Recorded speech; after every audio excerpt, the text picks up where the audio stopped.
This week on AskMeJP, we're going to talk about how you can measure social media metrics and why it is so vital to the success of every business.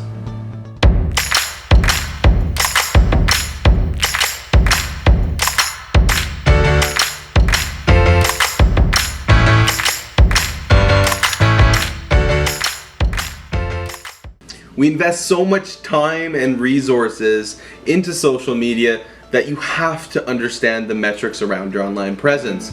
Do you even know what channels are getting traffic and leads to your website?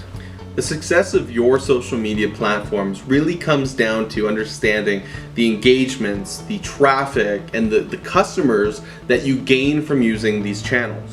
So how can you identify metrics to measure?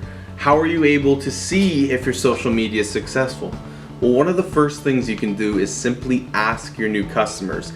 Ask them how they heard about your business.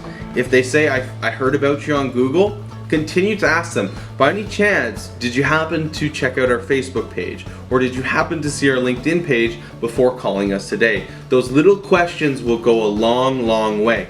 Second, make sure that the people interacting, the people engaging with you on your social media platforms are actually part of your target market. If they're people that, it's not going to resonate with, that's not really successful in my opinion.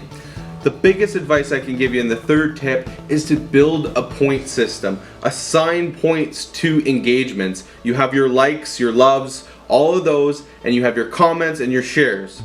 Think about it from the perspective that if somebody were to like a post, it doesn't take much energy. If somebody were to go in and comment, they're actually typing and taking a little bit more time out of their day to comment and interact. I would assign that 2 points because it's more engagement. They're taking more time out of their day to interact with you.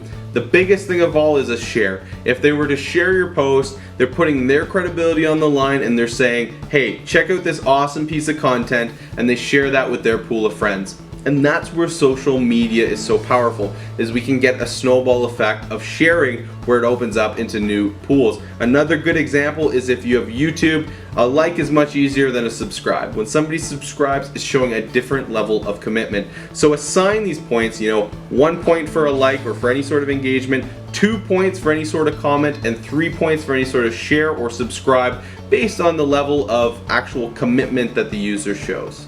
Without social media metrics to measure, you're basically blind. You're not going to be able to understand what efforts or what social media channels are actually effective or producing a return on investment for you. You can have all the technology in the world, but at the end of the day, it's going to come down to doing, and it's going to come down to you taking the time to analyze your social media, apply a point system, look at the engagements, and say, is this effective?